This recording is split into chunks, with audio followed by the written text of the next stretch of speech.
오신 저와 여러분들 모두를 주님의 이름으로 환영합니다. 다 함께 이 시간 묵상으로 기도하며 예배로 나아가겠습니다.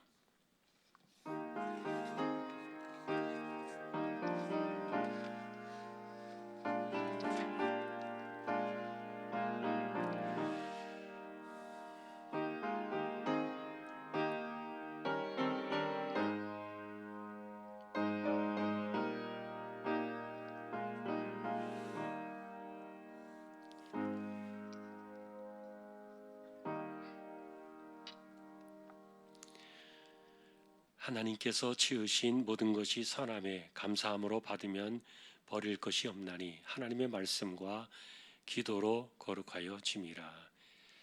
하나님, 이 시간도 저희가 예배합니다. 부족한 저희들을 붙들어 두시고 우리의 심령을 주장하셔서 하나님 영광을 받으시옵소서.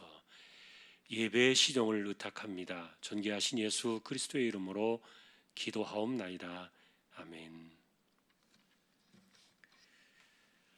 찬송가 445장입니다.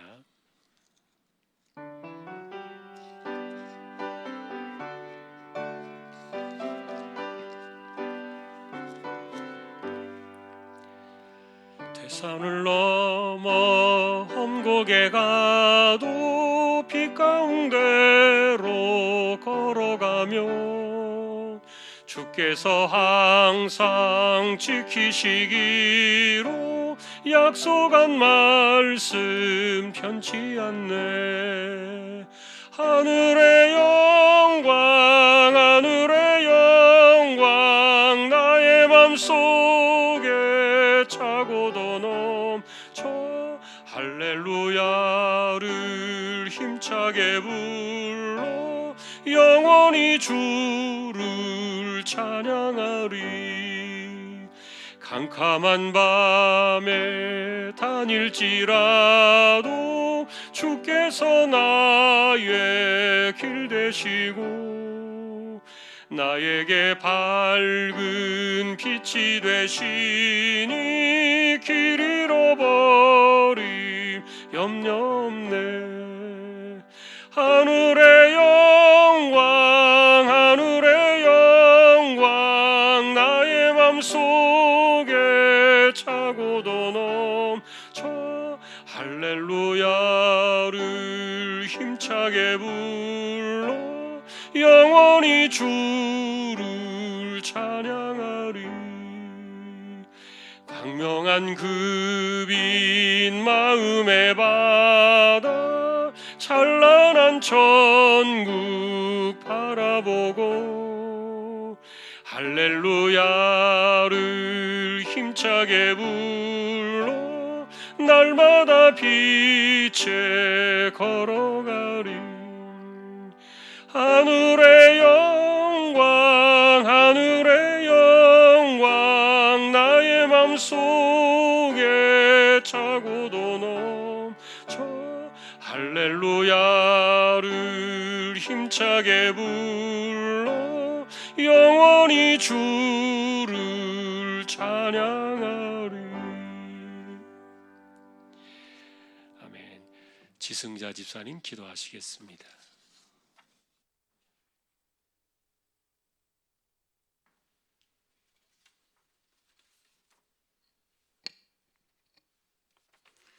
어제나 오늘이나 영원토록 동일하신 하나님, 변함없으신 은혜와 사랑에 감사와 찬양을 드립니다. 코로나로 인하여 힘든 때에도 저의 모든 성도들을 기억해 주시고 무탈하게 하시어 이와 같이 수요 예배로 인도하여 주시니 또한 감사를 드립니다. 하루속히 코로나 백신을 접종하여 영적으로 편안하고 안정된 예배를 드릴 수 있도록 소망합니다. 하나님, 저희들 한 해 동안 주님 일한 일이 전혀 없습니다. 이런저런 핑계로 영적 생활, 하나님과 멀어졌고 안주하고 성도의 분분을 다하지 못했습니다. 하나님, 이 시간 참회를 드립니다.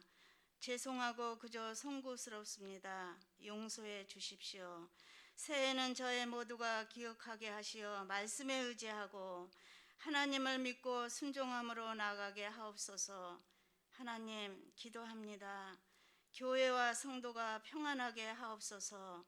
이 시간 세우신 담임 목사님 지혜의 말씀이 선포될 때 저의 마음이 하나로 모아서 온전한 예배를 드리게 하여 하옵시고, 말씀을 듣는 순간 각각 마음이 뜨거워져서 말씀을 깨닫고 새해에는 맡겨주신 각자의 사명, 성도의 분분을 잘 감당하게 하옵소서. 이 모든 말씀 예수 그리스도의 이름으로 감사하며 기도하옵나이다. 아멘.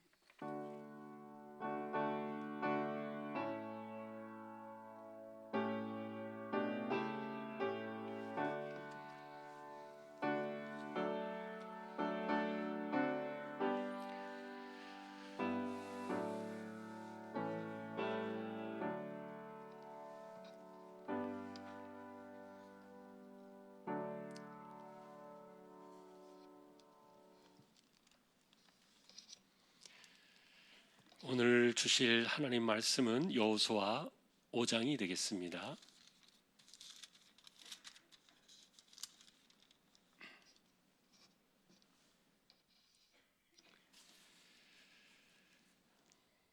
여호수아 5장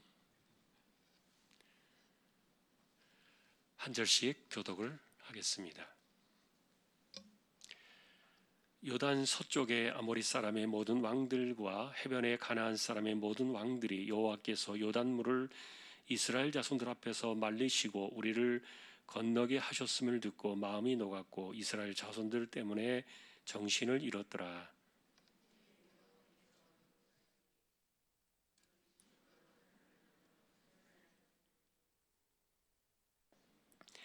여호수아가 부싯돌로 칼을 만들어 할례산에서 이스라엘 자손들에게 할례를 행하니라.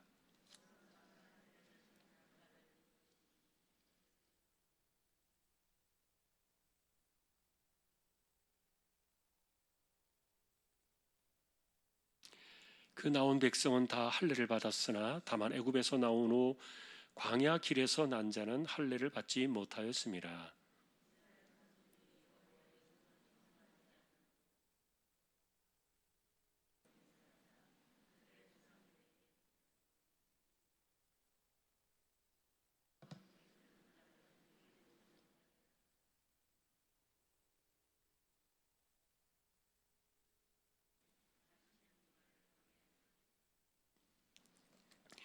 그들의 대를 잇게 하신 이 자손에게 여호수아가 할례를 행하였으니 길에서는 그들에게 할례를 행하지 못하였으므로 할례 없는 자가 되었음이었더라.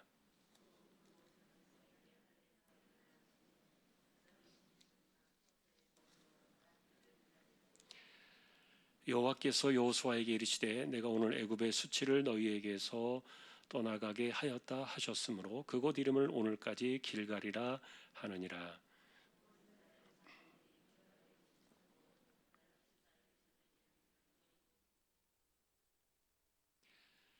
유월절 이튿날에 그 땅의 소산물을 먹되 그날에 무교병과 볶은 곡식을 먹었더라.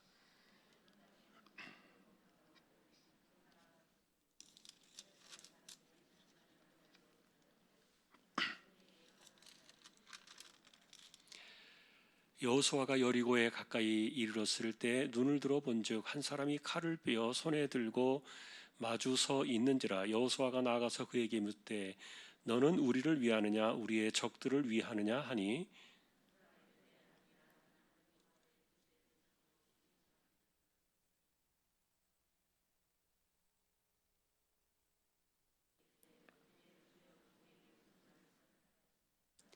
같이 보겠습니다. 여호와의 군대 대장이 여호수아에게 이르되 네 발에서 신을 벗으라 네가 선 곳은 거룩하니라 하니 여호수아가 그대로 행하니라. 아멘. 교회 소식 말씀을 드립니다. 내일 모레 저녁에 성구영신 예배를 드리게 되는데 어차피 저희가 모이는 인원이 제한되어 있기 때문에 가족 단위로 하셔야 되는 분들은 흩어져서 오지 마시고 집에서 가족들 함께 영상으로 예배하면서 또 새해를 맞이하시기를 바랍니다. 그리고 이제 1월 첫 주가 다음 주에 시작이 됩니다만, 우리가 온전하게 모이지 못하기 때문에 지금 성찬식이나 세례식이 또 연기가 되었습니다. 그래서 여러분 빨리 백신이 좀 들어와서 안정되고 또 감염자 숫자가 좀 줄어들어서 예배하는 일에 다시 돌아올 수 있도록 기도해 주셨으면 좋겠고요. 그리고 돌아오는 주일날 예결산 공동회는 지난주 광고대로 모이지는 않습니다. 참조하시기 바랍니다. 다른 소식들은 주보를 보아주시면 되겠습니다. 이제 11구역 찬양으로 영광을 돌리겠습니다.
하나님 감사합니다. 11구역을 세워주셨습니다. 올 한 해 저희가 온전하게 모이지는 못했지만 그래도 지켜주셨음을 감사하고 또 서로 구역의 식구들이 믿음이 흔들림이 없이 든든히 세워져가는 그런 구역의 식구들 다 되게 하여 주옵소서. 새해에도 하나님께서 지켜주시기를 의탁합니다. 하나님, 이 시간을 이제 저희가 말씀을 상고하려고 합니다. 이 시간도 부족한 종과 저희 모두에게 말씀으로 임재하여 주옵소서. 존귀하신 예수님의 이름으로 기도합니다. 아멘.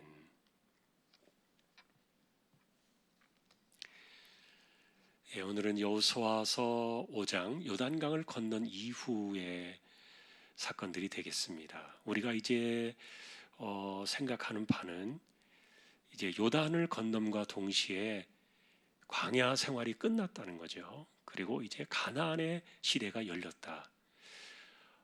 그렇게 이제 볼 수가 있습니다. 그러나 이제 이 가나안 시대는 특징이 뭡니까? 이제 전쟁입니다. 우리는 이것을 거룩한 전쟁이라 그렇게 부릅니다. 왜냐하면 하나님께서 하시는 일들이었기 때문에 그래서 사람들끼리만의 전쟁이 아니라 하나님이 개입하셔서 하나님이 주도해 나가시는 그런 전쟁이라, 거룩한 전쟁, 이렇게 우리가 이름을 붙여볼 수가 있겠죠. 오늘 우리가 보신 이제 5장에는 요단강을 일단 건넜습니다. 그리고 그들이 길갈이라는 땅에 자리를 잡았는데, 거기에서 첫 번째 우리가 알고 있는 그 여리고 전쟁이 있죠. 여리고 전투가 첫 번째 전쟁으로 남아있지 않습니까? 그런데 그 시간까지의 기다림 속에서 이스라엘이 무엇을 준비했는가 하는 이 거룩한 전쟁에 대한 준비에 대한 사건들이 오늘 본문의 5장이 되겠어요.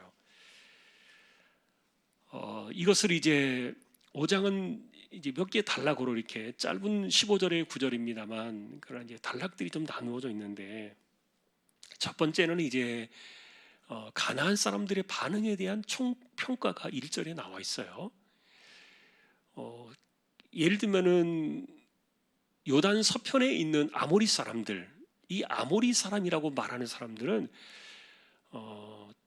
사실은 이제 산지에 거하는 산지족들입니다. 그래서 이들은 무기도 뛰어나고 굉장히 용맹하고, 그리고 성도 상당히 높게 쌓여져 있는 그런 탄탄한 그런 민족들이죠. 아모리 족속들, 산지에 거하는 사람들. 그 다음에 이제 또 가나안 족속이라고 말하는 사람들은 예루살렘 중앙은 마치 여러분 이 척추뼈가 지나가듯이 꼭대기로부터 이 남방까지요 쭉 산맥이 이어져 있습니다. 마치 그 거대한 그 척추뼈와 같이. 그래서 산맥을 중심으로 이렇게 갈릴리와 요단강 쪽으로 바라보는 동편이 있고, 그 다음에 산맥 건너편에는 지중해 바닷가를 끼고 있는 그 서해안, 그러니까 평지입니다, 거기가. 그리고 곡창지대기도 하죠. 보통 우리가 말하는 그 젖과 꿀이 흐르는 땅이라는 곳은 이제 요단강 그 예루살렘 산 넘어서 지중해 쪽 바다 쪽으로 향해 있는 서편에 있는 그 광활하게 펼쳐져 있는 그 평지들을 이야기해요. 거기가 가나안이라 이렇게 보면 됩니다. 그래서 이 가나안 7족속이라고 말했던 것은 그들을 그 이상도 많이 있습니다만, 통틀어서 어쨌든 그 땅에 살고 있는 이스라엘 백성들이 거룩한 전쟁을 통해서 쟁취하게 될 그들을 일컫는 것인데, 그런데 오늘 1절에 보니까 그 사람들이 하나님께서 요단물을 말리시고 그들을 건너오게 하셨다는 이야기를 듣고서 마음이 녹고 이스라엘 자손들 때문에 정신을 잃었다, 이렇게 이야기를 합니다. 근데 여러분, 이게 누구의 생각입니까? 가나안 백성들의 이야기가 아니라 이스라엘 백성들의 주관적인 생각이에요. 그러지 않습니까? 이거는 여호수아의 판단이고, 그리고 이스라엘 백성들의 판단이에요. 그래서 실제로 그 가나안 백성들이 그랬을까? 정말 그들이 마음이 높고 정신이 잃었을까? 우리는 그걸 어떻게 알 수 있느냐? 그 다음에 일어나는 사건들을 보면은 이들의 판단이 옳았다는 것을 보게 됩니다. 다시 말하면 여호수아와 이스라엘 백성들의 판단 속에는 우리가 무슨 짓을 해도 저들은 우리를 치지 못한다는 거예요. 왜냐하면 그들은 이미 마음이 녹아버렸고 정신을 잃었기 때문에. 그래서 이미 이들은 이스라엘을 보고 걱정한 것이 아니라 광야 시대부터 그들을 이끌어 오시고 요단물을 마르게 하셔서 건너게 하셨던 그 하나님을 기억하고 있었기 때문에 그들의 두려움은 하나님에 대한 두려움이었지 이스라엘에 대한 두려움은 아니었던 거예요. 자, 이것은 이스라엘 백성들이 거룩한 전쟁을 시작할 때 먼저 갖게 된 상대방에 대한 평가의 마음이었어요. 굉장히 중요한 마음이었죠. 만일에 여러분 이런 자리까지, 요단강까지 건너고 나서 이스라엘 백성들이 서로 마음이 불안하고 두렵고 또 뭐 어떻게 될까 염려가 돼가지고 서로 이렇게 불안해서 잠도 못 자고, 만일에 그런 상황이었다면은 이거는 제대로 하기 어려웠을 거예요. 그런데 놀랍게도 이스라엘 백성들의 그 진영에는요 하나도 걱정거리가 없는 거예요. 하나님이 그들의 마음을 지켜주셨기 때문에. 그래서 여러분, 우리는 바울 사도가 빌립보 4장 6절 7절에서 말한 것 기억나실 겁니다. 아무것도 염려하지 말고 다만 모든 일에 기도와 간구로 너희 구할 것을 감사함으로 아뢰라. 그래야만 모든 지각에 뛰어나신 하나님의 평강이 그리스도 예수 안에서 너희 마음과 생각을 지키시리라. 하나님의 마음과 생각을 지키시는 거예요. 그러니까 이스라엘 백성들이 지금 전쟁을 하러 온 겁니다. 이 사람들이 전쟁을 하러 온 사람들인지 예배를 드리러 소풍 나온 사람들처럼 놀러 온 사람들인지 구분이 안 되는 거예요. 자, 그러나 우리는 이들의 눈앞에는 분명히 거룩한 전쟁이라는 그 대사건들이 놓여 있다는 것을 알고 있는데, 그런데 이들의 평가가 맞았다는 거예요. 가나안 사람들이 전혀 움직일 생각을 못해요. 여러분, 마음이 녹아내리고 정신을 잃어버릴 정도로 이렇게 되면요, 얼마나 초조하고 불안하고 다리가 어쩌면 후두들 떨리고 아무것도 손에 쥐지 못할 거예요. 이거는 그들을 향해서 그들이 그렇게 와가지고 누가 전해준 것이 아니었는데, 어쨌든 이스라엘 백성들 내에서 하나님께서 마음과 생각을 붙들으실 때 가지고 있을 수 있었던 내면의 어떤 그런 그 평가였어요. 확실히 하나님이 붙드시는 사람들의 생각은 달라요. 그리고 그 생각이 또 틀리지 않았고요. 그대로 이루어지는 것들을 이제 우리는 보게 됩니다. 왜냐하면 이것이 이제 첫 번째 이것을 입증이라도 하듯이 하나님께서 그들에게 내리셨던 첫 번째 명령이 뭐냐면 할례를 행하라는 거예요. 할례. 여러분, 우리가 이제 알고 있는 것처럼 사실은 이 전쟁을 해야만 할 때는 여자들이 전쟁터에 나가지 않아요. 아이들이 나가는 것도 아니죠. 20세 이상의 장정들이 나가는데, 그런데 이 남자들이 할례를 행하면은 그 상처가 아물 때까지는 아무리 빨라도 최소한 일주일은 기다려야 돼요. 움직일 수 없어요. 그것도 이 격렬한 목숨을 걸고 싸워야 되는 이 전쟁터에서 그런 일들을 수행하기에는 이 할례 받고 행한다는 것은 이거 말도 안 되는 일이죠. 그러니까 우리가 첫 번째 이들이 행했던 것이 할례라는 게 이게 도대체 이해가 안 되는 부분이에요. 인간적인 상식으로도 도저히 이해가 안 되는 부분이에요. 이거는요, 신앙의 관점으로 바라보지 않으면 세계적으로 불가사의한 일들 가운데 하나일 겁니다.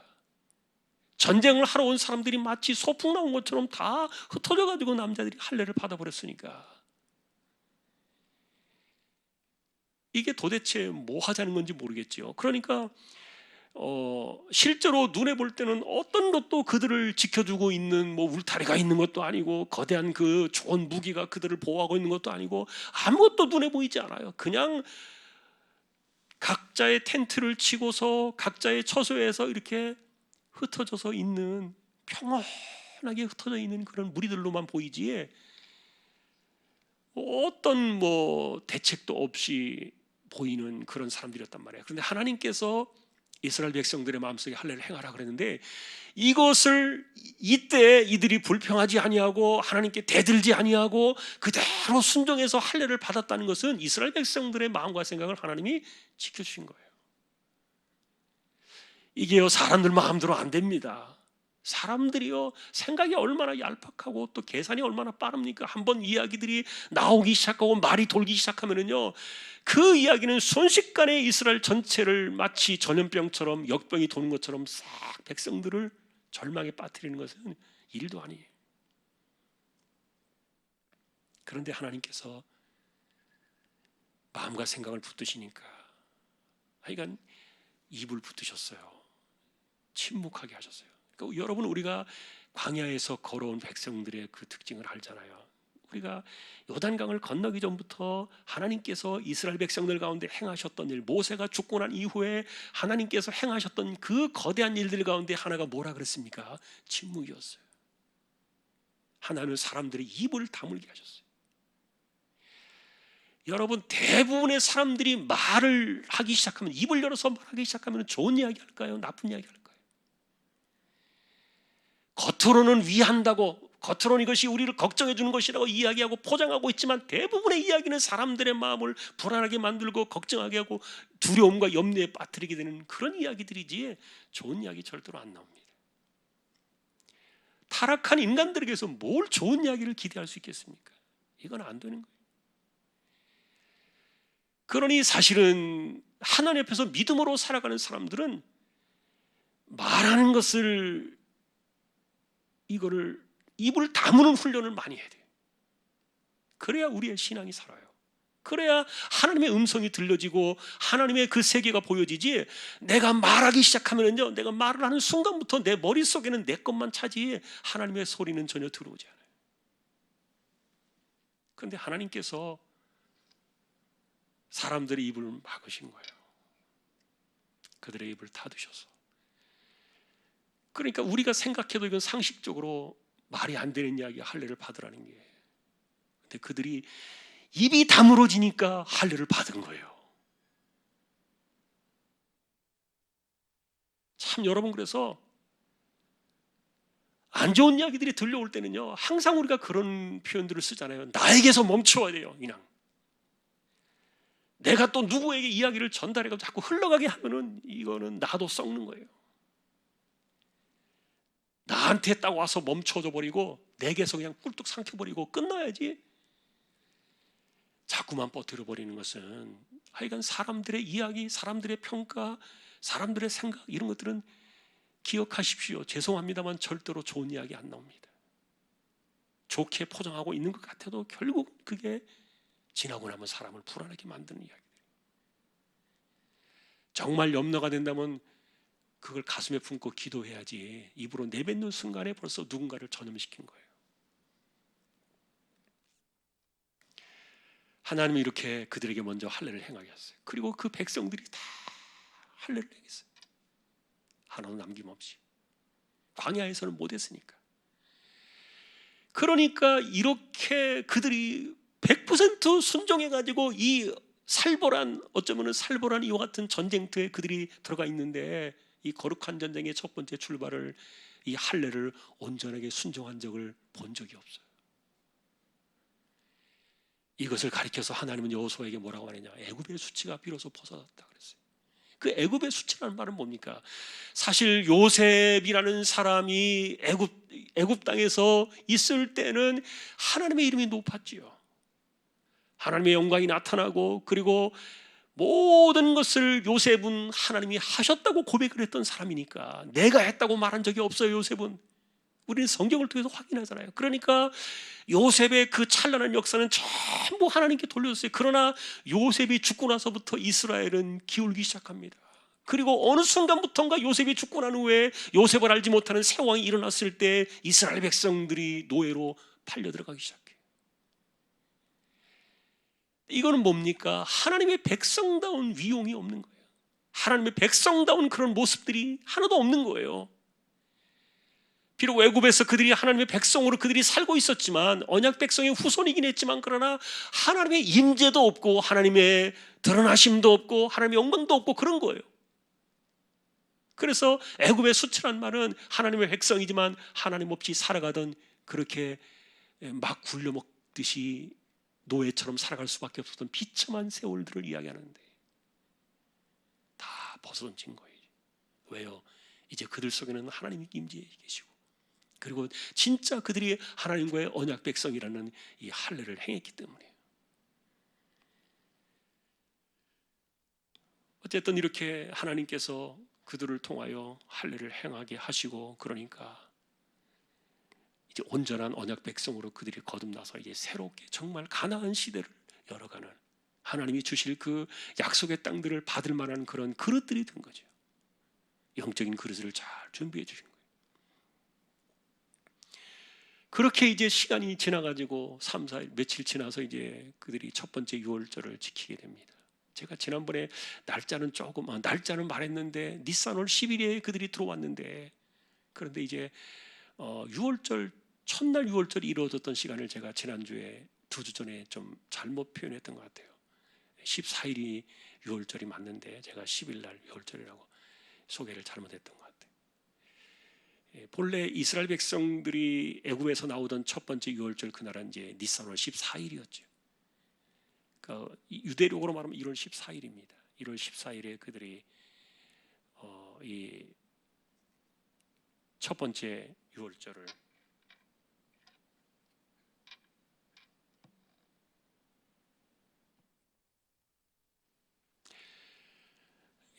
그 유월절을 그들이 이제 지키고 나서 광야에서는 제대로 하지 못했죠. 그런데 이제 그들이 할례도 받고 그다음에 유월절도 첫 번째 유월절도 지키게 되고, 그러니까 이게 뭡니까? 이제 그동안에 흩어졌던 그들이 하나님의 언약 백성이라는 것들을 영적으로 하나님과의 관계에서 정리해 나가는 거예요. 그래서 이제 유월절을 딱 지키고 나니까 무슨 일이 벌어졌는가 하면은, 유월절 지킨 그 다음 날에 그들이 처음으로 가나안 땅의 소산물을 먹었어요. 그 소산물을 먹고 나서 그 다음 날이 되니까 또 뭐가 그쳤느냐? 만나가 그쳤어요. 그러면은 이 만나라는 것이 그들이 가나안 땅에 들어가고 나서도 적어도 4일 동안은 만나가 내렸다는 거죠. 적어도 4, 5일 동안은 만나가 내렸다는 거예요. 그러나 유월절을 지키고 난 이후에 만나가 끊어졌어요. 그리고 이제 그들이 가나안 땅의 소산물을 먹기 시작해 만나가 이제 사라져 버린 거죠. 그래서 우리는 이 만나를 보면서요, 이런 해석을 내릴 수 있어요. 왜 만나가 그쳤을까? 첫 번째는 이스라엘 백성들이 광야에서 불평을 하던 첫 번째 원인이 만나였어요. 이게 굉장히 아이러니한 거예요. 우리가 광야에서 이것만 먹고 살아야 되느냐? 우리가 그래도 노예 생활할지라도 애굽에서는 그 고기 굽는 가마 옆에서 고기 냄새라도 맡고, 그리고 그 땅에서 있는 어떤 음식들 이런 것들은 이야기하잖아요. 부추도 이야기하고, 거기에서는 땅에서 나는 소산물들이 많으니까 그런 것들을 생각하면서 사실은 이 만나가 아이러니하게도 불평의 첫 번째 원인이었어요. 그런데 여러분, 이 광야라는 것은 우리가 생각해 볼 때 특별한 은혜를 상징하는 거예요. 왜냐하면 광야에서는 만나가 없이는 살 수 없어요. 아무것도 얻지 못하는데 뭘 어떻게 할 수 있겠어요? 매일같이 딴 데 가서 곡식을 훔쳐옵니까? 사올 수 있습니까? 돈이 그렇게 많은 것도 아니고. 그러니 사람의 손으로 할 수 없는 이 초인적인, 이 초월적인 상황 속에서 하나님은 직접 하나님의 손으로 식량을 내리신 것이 만난데, 그런데 이것에 대해서 이스라엘 백성들이 끊임없는 불평과, 그리고 예전에 자기들이 먹던 그 음식 생각이 나가지고 그걸 자꾸 가지고 들먹이고 이렇게 얘기하니까, 그래서 만나가 끊어졌다 이렇게도 보는데, 이거는 예를 들면 이런 거예요. 만일에 인간의 관점에서 바라본다면 돼지에게 진주를 던지지 않는 것과 같다. 하나님의 은혜를 은혜로 알지 못하는 백성들에게 하나님은 더 이상 이렇게 그 은혜를 내리실 필요가 없다. 좀 약간 그 반대의 시각 속에서 만나가 끊어진 사건을 볼 수 있어요. 만일에 우리가 그렇게 본다면 여러분, 왜 우리의 삶 속에서 하나님의 은혜들이 끊어지는가에 대해서 한번 자신을 돌아볼 수 있어요. 왜 끊어지는가? 은혜를 은혜로 알지 못하는 자들에게 하나님은 그래도 끊임없이 계속 은혜를 부어주시는가? 도리어 은혜가 사람들에게 불평의 원인이 되고 있고, 은혜 자체가 사람들에게 원망의 요소가 되고 있다면 하나님은 그래도 끊임없이 그들이 뭐라고 하든지 간에 은혜를 계속 부어주실 것인가? 그거는 아닐 수도 있다는 거예요. 그 은혜를 은혜로 알고 살아가는 게 얼마나 복이 있는지 몰라요. 또 하나의 관점은, 또 하나의 해석은, 인간들은 특별한 은혜만을 받고 살 수 없는 존재라는 거예요. 육신을 입고 살아가는 인간의 존재는 이 땅에서 그냥 그 땅에 맞는 존재로 살아갈 수밖에 없도록 하나님이 지어주셨기 때문에, 그래서 사실 만나라는 것은 육신을 입고 있는 사람들이 하늘의 양식을 직접 먹는 거예요. 하나님이 주셨으니까. 세상의 양식이 아니라 하늘의 양식을 먹는 그 특별한 사건들인데, 어쩌면 인간의 존재 자체가 계속되어지는 특별한 은혜를 누리면서 육신을 입고 이 땅에 살아가는 것은 불가하다, 이렇게 영적으로 해석도 내려져요. 예를 들면 여러분, 사도 바울이 고린도서에 편지를 하면서 자기가 그 셋째 하늘에 갔다 왔던 이야기를 하잖아요. 하늘에 갔다 온 이야기. 그 셋째 하늘에 갔다 온 그 이야기를 말로 할 수 없는 그런 형용함을 바울이 표현하려고 하다가 그냥 뚝 멈춰버리는데, 왜냐하면 오히려 자기가 표현하는 게 그 진짜 영광을 가릴까봐 바울은 더 이상 설명하지 않아요. 그런데 예를 들어서 여러분, 그런 신령한 일들이 그 하늘의 그 영광을 바라보며 살아가는 삶이 예를 들어서 바울이 계속되어진다면 그가 살 수 있을까? 못 살 겁니다. 인간의 정신으로나 육신이 그런 것들을 받아내기에 부족해요. 두 번째 관점은 그런 점이 있어요. 그래서 특별한 은혜는 늘 주어지는 것이 아니라 특별한 때 하나님께서 주시지만, 그러나 일반적인 보편 은혜로 돌아갈 때는 하나님께서는 사람들이 그들의 하나님의 백성들이지만 그 땅의 소산을 먹게 하셨다는 거죠. 일반적인 상식의 은혜로 돌아가서, 그러나 그들이 이제는 광야에서 만나를 먹던 것처럼 땅의 소산물을 먹을지라도 건강을 보존하고 문제가 없도록 그 땅에 복을 내리시는 거예요. 보편적인 은혜죠. 사실 우리는 보편적인 은혜 속에 살아갑니다. 자, 그럼에도 불구하고 이 만나가 이제 그 땅의 소산물로 대치되었다는 것은 여전히 사람들이 생명을 보존해야 되는 이 중요한 음식의 문제는 하나님께서 쥐고 계신다는 것들을 가르쳐줍니다. 주권의 문제입니다. 그래서 예수님도 주기도 가운데서 그 이야기를 우리에게 남겼잖아요. 날마다 우리에게 일용할 양식을 주옵시고. 이건 절대적으로 빼놓을 수 없는 주제입니다. 그러니 하나님이 주시는 그 식량의 문제, 음식의 문제가 내 삶을 책임지는 것은 그 주권이 하나님께 있는 거예요. 자, 어쨌든 이렇게 이제 만나가 그침과 동시에 이제 그들은 완전한 광야 세대가 끝났음을 선언하게 됩니다. 그리고 이제 마지막에 여호수아가 만나게 된 분이 누구냐? 여호와의 군대 장관이었어요. 딱 보니까 어쨌든 이 여호와의 군대 장관은 하나님 아니십니다. 군대 장관이었죠, 말 그대로. 그리고 하나님의 명을 받아서 집행하려고 이 땅에 내려온 존재였는데 하나님께서 여호수아의 눈에 그를 보이게 하셨던 거예요. 사실은 영적인 존재라서 보이지 않는데 하나님께서 보이게 하셨던 거죠. 이런 그 큰 깨달음을 주신 이유가 뭘까? 그런데 여호수아가 뭐라고 말합니까? 당신은 우리를 위하느냐 아니면 적들을 위하느냐 이렇게 물었는데, 우리 편이냐 저 편이냐 이렇게 물었는데 이분의 이 군대 장관의 대답은 뭐냐 그러면 아니라 그랬어요. 그 말은 뭡니까? 네 편도 내 편도 아니다 이렇게 말하고 있어요. 이 군대 장관은. 그 말은 뭐냐면은 여호와의 명령을 따라 행하는 자들에게만 이 군대 장관은 편이 되는 것이지 인간적으로 네 편 내 편이 없는 거예요. 그래서 이 여호와의 군대 장관은 단지 여호와의 명령을 수행하기 위해서 왔을 뿐이지 단순하게 인간의 편이 되기 위해서, 누구 편이 되기 위해서 이 땅에 오신 분이 아니에요. 근데 중요한 것은 이런 사건들은 하나님께서 앞서 가신다는 마치 구름 기둥을 대체하는 그 엄청난 시각적인 사건으로 군대 장관을 앞에 보여주셨던 거죠. 그래서 이제 여호수아가 묻습니다.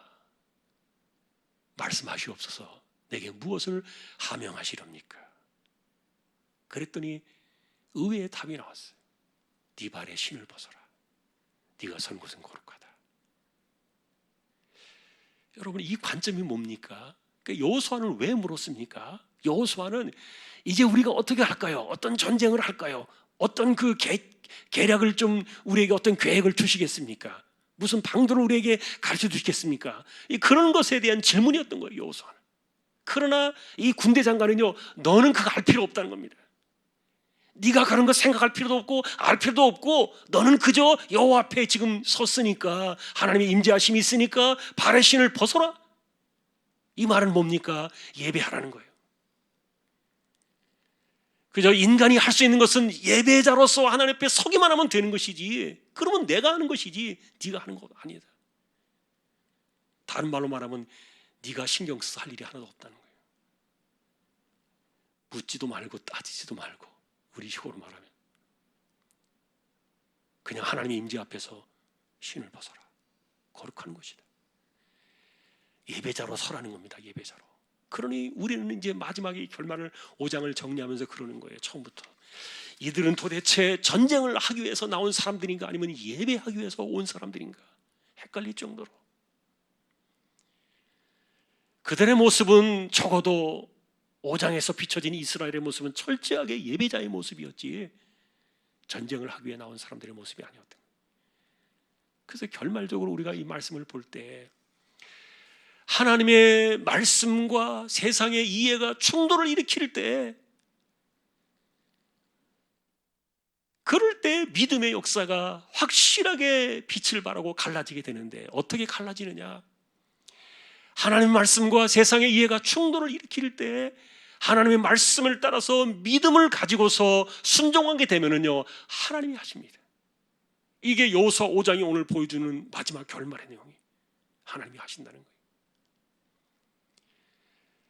사실 여러분, 그래서 우리의 인생 속에 하나님이 주권자로 오시느냐 오시지 않느냐에 대한 길을 열어놓은 것은 여러분들에게 달렸을 수도 있어요. 내가 하나님의 말씀을 세상의 이해보다도 더 우선순위에 두고 그 말씀을 믿고 순종할 때 하나님이 움직이시는 길이 열려지게 돼요. 그러나 그런 것들을 믿지 아니하고 인간적인 것으로 내가 대처하고 인간적인 이해를 먼저 붙들기 시작하면 그때부터 하나님의 손은 떠나가고 내가 하나님의 손을 치워버리는 것이죠. 그리고 내가 다 해야 돼요. 그러면 하나님께서 그러시겠지요. 네가 하세요. 그러시겠지요. 자기가 다 해야 되는 거예요. 이런 일들이 사실은 이 가나안의 출발부터 명확하게 판명을 해야 될 내용이었어요. 그런데 우리는 이 주제를 가지고서 이 땅을 살아가면서 우리의 삶 속에 그런 적용들을 하잖아요. 하나님, 우리의 삶에 임재하여 주옵소서, 우리의 삶을 이끌어 주옵소서, 우리의 삶을 주권적으로 진행하여 주옵소서. 예를 들어서 우리가 기도를 드리고 그렇게 하면서도 사실 막상 자기가 하나님을 믿고 순종하는 것에 대해서 말씀보다도, 하나님의 말씀보다도 세상의 이해에 먼저, 인간적인 이해에 먼저 우선순위에 빠져버리면요, 모순이 일어나는 거예요. 하나님은 어중간하게 계시지 않아요. 확실하게 믿음으로 순종하는 사람들의 그 시간 속에서, 그 공간 속에서 하나님은 하나님 되심을 드러내시고 역사하시는 거예요. 오늘 우리는 이 5장을 여기까지 보겠습니다. 거룩한 전쟁이 준비되던 그들 속에서 그들은 전쟁을 하기 위해서 들어온 사람들이지만, 그러나 하나님이 바라시는 것은 예배자였다. 예배자의 모습을 회복하지 않는 한 그들에게 승리는 없다는 거예요.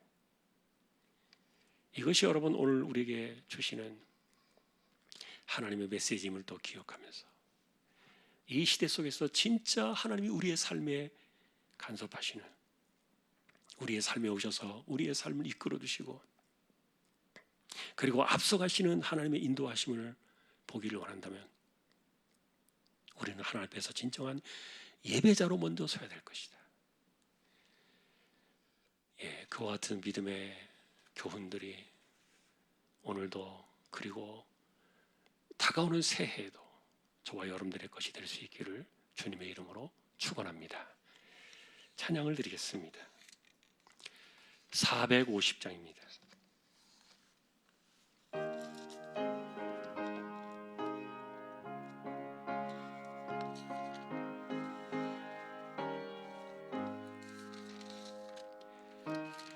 평생 소원이 고픈 주의 일하다가 이 세상 이별하는 날 주 앞에 가리라. 꿈같이 헛된 세상 일 취할 건 무엇냐. 이 수고 안 많아요도 헛된 것뿐이세. 불같은 시험 많으나 겁내지 맙시다. 구주의 권능 크시니 이기고 남겠네.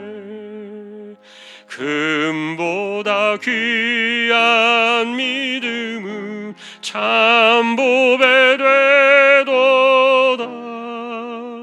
이 진리 믿는 사람들 다 복을 받겠네.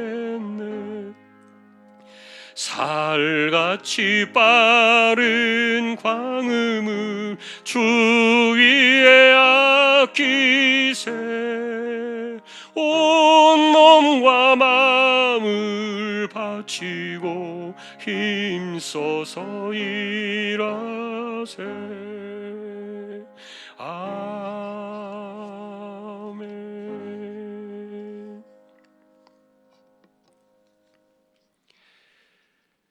오늘도 말씀을 생각합니다. 어떤 상황에서든지 하나님을 먼저 기억하고, 그리고 말씀을 믿고 순종하는, 이것이 우리의 삶의 1순위가 되는 영적인 사람으로 이 세대를 살아가는 우리 모두가 되게 하여 주옵소서. 말로는 하나님의 섭리와 간섭과 주권을 원한다고 말하면서도 실제로는 하나님을 믿고 순종하는 일에 우선순위를 두지 아니하고, 말씀과 세상의 이해가 충돌을 일으킬 때 다시 한번 세상으로 돌아가 버리고 인간으로 돌아가 버리는 이런 어긋나는 일들이 우리 안에 일어나지 않도록, 신앙과 우리의 삶이 일치가 되도록 은혜를 더하여 주옵소서.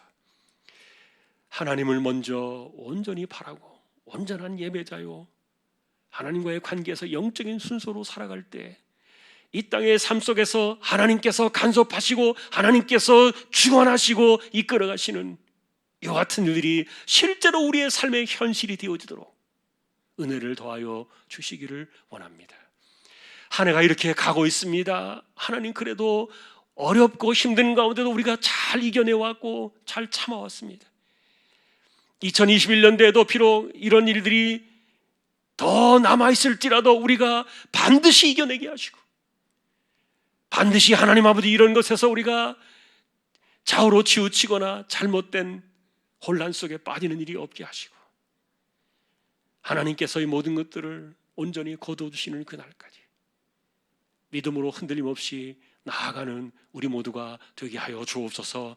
한 해가 다가오고 있습니다. 새해가 다가오는데 하나님이여, 이 다가오는 2021년도에도 우리가 변함없이 믿음으로 나아가게 하시고 우리의 삶을 이끌어 가시는 하나님의 인도하심을 우리가 분명히 삶 속에서 보게 하여 주옵소서. 이재용 집사님, 최태경 청년, 신비한 집사님, 조인성 청년, 김한솔 청년, 백형래 집사님, 조말순 집사님, 이들을 의탁합니다. 암으로 투병하는 분들에게 오늘도 힘을 더하여 주시고, 연세가 많으신 분들에게 기력을 더하시며 맑은 정신 총기가 흐려지지 않게 하시고, 특별히 감염의 이 시대에 여전히 역병이 우리 가운데 돌고 있지만 하나님께서 무탈하게 하셔서 우리 모두가 이겨나가는 삶을 살게 하여 주옵소서.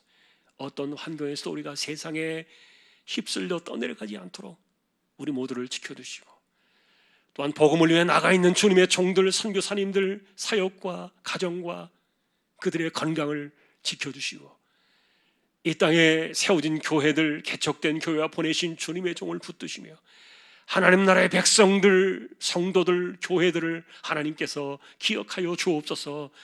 아버지 하나님, 코로나 때문에 교회가 어려움을 겪고 있는 것은 분명하지만 이 모든 것들을 딛고 일어나서 더 힘있게 하늘로 날아오르는 거룩한 역사가 우리에게 있음을 분명히 기억하며 하나님의 붙드심을 바라며 이 어려움을 이겨나가는 이 땅에 세워진 교회들 다 되게 하여 주옵소서. 예배를 마칩니다. 한 해가 가고 새로운 해가 찾아올 때에도 변함없는 믿음으로 이 세상을 싸워나가는, 그리고 광야를 넘어 가나안 땅에 입성한 하나님의 백성들의 그 마음과 생각을 붙드셨던 것처럼 우리의 마음과 생각을 붙들어 주셔서 정신을 잃어버리고 마음이 녹아내리는 그런 사람들이 아니라 하늘의 평강으로 이 혼란한 세대를 이겨나가는 우리 모든 믿음의 식구들, 주왕의 가족들이 다 되게 하여 주옵소서. 오늘도 우리 믿음의 식구들을 우리 아버지의 손에 주님의 이름으로 간절히 의탁하오며, 우리 주님 예수 그리스도의 은혜와 하나님 아버지의 사랑과 성령님의 감화, 감동, 위로, 인도, 교통 충만하십니다. 하나님이 붙드시는 마음과 생각의 그 힘으로 믿음과 순종을 통하여 하나님이 일하시고 행하심을 바라보며 이 세상을 이겨나가기를 원하는 우리 모든 심령들, 주왕의 가족들 위해 이제로부터 영원까지 함께 있을지어다. 아멘.